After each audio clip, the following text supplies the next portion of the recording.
Olá, eu sou o Menino Santi e essa semana eu tô aqui em Minas Gerais. Enquanto eu tava vindo pra cá, no avião, sozinho, eu fiz uma pergunta que até hoje ela vem ecoando aqui dentro. Será que eu gosto da minha companhia? Eu gosto de estar sozinho? Porque estar sozinho vai muito além de viajar sozinho. É você estar em paz com a sua própria companhia. Porque no fim a gente sempre vai estar com a gente mesmo. E tem uma frase linda do Manuel de Barros que diz assim: "Não saio de dentro de mim nem pra pescar." E pra chegar nesse lugar de valorizar morar dentro da gente, só se torna possível quando nos tornamos a nossa melhor companhia. Tá, mas o que é ser sua melhor companhia? Eu sempre procurei ser uma boa companhia pros meus amigos. Alguém que acolhe, que reserva um tempo de qualidade pra apreciar a presença deles, alguém que é gentil, alguém que sabe ouvir. Mas quando se tratava da minha relação comigo mesmo, eu percebi um cenário muito diferente. Eu não era tão gentil quanto eu era com os meus amigos. Eu não me dava um tempo de qualidade também pra mim. Eu ficava com o tempo que sobrava da rotina, do dia. Eu fui percebendo que, à medida que eu me contradizia, ou que eu errava, o que é super natural, porque eu sou um ser humano, eu ficava me culpando, aquilo ficava na minha cabeça como uma condenação, e eu não era tão paciente comigo, na mesma medida que eu era com as outras pessoas. A gente pega muito pesado com a gente, não é verdade? É fácil a gente se afastar de uma pessoa que nos tratou mal, mas e quando a relação difícil é com a gente mesmo? Não deveria ser normal a gente se tratar mal. Eu acho que é por isso que a gente passa muito tempo buscando subterfúgios, saídas, com distração. É o famoso sozinho acompanhado. Eu tô sozinho, mas eu tô ouvindo uma música de fundo, eu tô ouvindo podcast, eu tô assistindo um filme, eu tô fazendo alguma coisa, eu tô o tempo todo ocupado. Porque lidar, encarar, frente a frente, os meus pensamentos, o silêncio é algo um pouco constrangedor e até mesmo desconfortável. E quando foi a última vez que você tirou um tempo pra se ouvir? Eu percebi que o motivo de eu ter me tornado uma má companhia pra mim mesmo era exatamente aquilo que me empurrava para o excesso. Mais estímulos, mais distração. Preciso me criticar pra melhorar, me cobrar pra não decepcionar. Eu preciso ser duro pra dar conta. Eu me obrigo a continuar estudando, a continuar lendo, mesmo estando exausto, mesmo esgotando as minhas forças. E aí, sem perceber, eu vou me tratando de uma forma que eu nunca trataria uma pessoa que eu amo. Ser a sua melhor companhia começa quando você se torna um lugar seguro para você mesmo. E na psicologia, a autocompaixão significa tratar a si mesmo com a mesma compreensão, gentileza, humanidade que você trataria um amigo em um dia difícil. Mas peraí, eu não tô dizendo que você vai ser bonzinho no sentido de passar pano, de se acomodar, de dar margem pra preguiça, de não evoluir. Não, não é isso. A autocompaixão não é se isentar de responsabilidades. É você sentir a dor sem se destruir, sem se mutilar. Eu errei. Mas eu sigo sendo gentil porque a gentileza ela não é fraqueza. Ela é a força emocional de quem se dá suporte sem agredir. Inclusive, isso não é só uma percepção. Metas-análises e estudos publicados no campo da psicologia, inclusive estudos embasados pela pesquisadora Kristen Neff, mostram que pessoas com a maior autocompaixão, elas tendem a apresentar menos sintomas de ansiedade, depressão e estresse. Eu sou um ser humano, então eu vou sentir raiva, eu vou errar, eu vou sentir vergonha, vai ter dias que talvez eu me sinta inseguro, e é por isso que é muito importante eu construir em mim esse lugar seguro, que vai me acolher toda vez que eu precisar. E não me abandonar recorrendo à distração. Porque todas as vezes que a gente recorre a alguma distração imediata, algum ruído externo, a gente está se abandonando.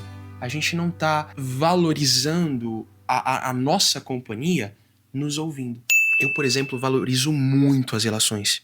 Eu acho que a gente precisa um do outro. A gente não se basta sozinho. Mas ao mesmo tempo, eu sempre flertei com essa ideia de que a minha companhia ela fosse suficiente. Eu não tô falando daquele discurso egoísta de eu não preciso de ninguém. Não é isso. Nós somos seres relacionais e nós precisamos de pessoas.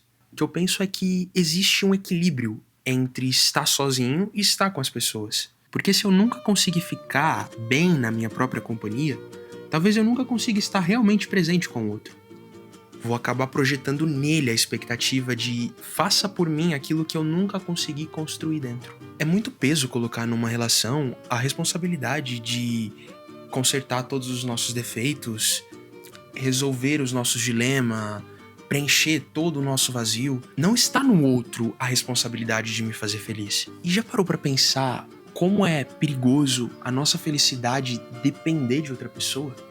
Eu tenho estudado muito estoicismo nesses últimos dias, e uma ideia recorrente é que uma pessoa que ela vive em conflito consigo mesma, ela nunca vai viver em paz com outra pessoa. É quase um paradoxo. Quanto menos você precisa desesperadamente da companhia de uma pessoa, melhor companhia você pode ser para aquela pessoa. E como escreveu a Anna Sui, num livro que eu já citei aqui, A Gente Mira no Amor e Acerta na Solidão, ela diz assim: é preciso que nos sentamos a sós com a gente mesmo para que nos dirijamos ao outro e amá-lo. E da mesma forma, o psicanalista alemão Erich Fromm, ele disse que a capacidade de ficar só é a condição da capacidade de amar. Eu acho essa ideia de uma maturidade enorme, porque aprender a estar sozinho não é um treinamento para viver sem ninguém. Talvez um dos problemas do nosso tempo seja justamente confundir autonomia com autossuficiência. A gente romantiza tanto a independência, mas a maturidade não é deixar de precisar de pessoas, é deixar de exigir que elas façam aquilo que cabe a nós construir. É por isso que aprender a estar sozinho é, na verdade, um treinamento para amar melhor. Quando a gente deixa de esperar que o outro nos complete, o amor ele deixa de ser uma tentativa de preencher vazios e passa a ser uma troca saudável. Estar sozinho aqui não tem a ver com solidão, tem a ver com solitude. É você estar sozinho sem se sentir sozinho, porque você faz valer a pena essa troca com você mesmo. Você aprende a se ouvir. E eu percebi que tirar 10 minutos do meu dia, sem celular, sem música, sem série, sem distração nenhuma, apenas apreciando a presença mesmo, eu, com os meus pensamentos, começou a me ensinar uma coisa muito importante: a observar os meus pensamentos sem acreditar em tudo que eles estão me dizendo. Porque existe uma diferença enorme entre pensar eu sou um fracasso e perceber eu estou tendo um pensamento de que eu sou um fracasso. Eu sei que isso parece sutil, mas muda tudo. E pesquisando sobre isso, eu descobri que a terapia de aceitação e compromisso, a ACT, ela chama esse processo de disfunção cognitiva, que é basicamente você aprender a enxergar os pensamentos como eventos da mente e não como verdades absolutas. E ano passado eu li um livro chamado O Velho e o Mar, de Hemingway, que é um dos grandes clássicos da literatura mundial. E toda essa reflexão de solitude me levou de volta a ele. Tinha me chamado muita atenção como o velho Santiago, ele passava dias no oceano, no barco, tentando pescar um peixe, mas mesmo assim, mesmo estando sozinho, em solitude, ele nunca se sentia, pelo menos ele não parecia vazio. Porque ele ficava o tempo todo conversando com ele mesmo, orando, falando com Deus, ele ficava praticando um exercício de quietude e presença, ele ficava observando como o oceano reagia, os animais, e todo aquele processo, todo aquele movimento interno mesmo, de diálogo. Acho que ele conversava com ele mesmo até pra não ficar maluco, né? Acho que muitas pessoas, quando tem essa experiência de viajar sozinho e ter que ficar muito tempo fazendo algo sozinho, acaba falando consigo mesmo, porque senão a gente fica doido. Acho que quem aprende a habitar a própria companhia nunca estará sozinho. A gente só aprende a confiar em nós mesmos quando a gente tá só. A autonomia, ela nasce desse lugar, de quando a gente não tem outra alternativa a não ser a nossa própria companhia.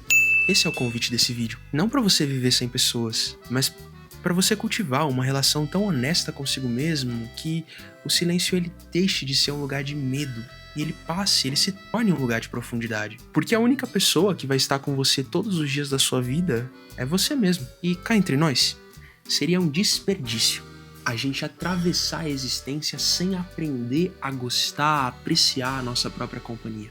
Até semana que vem.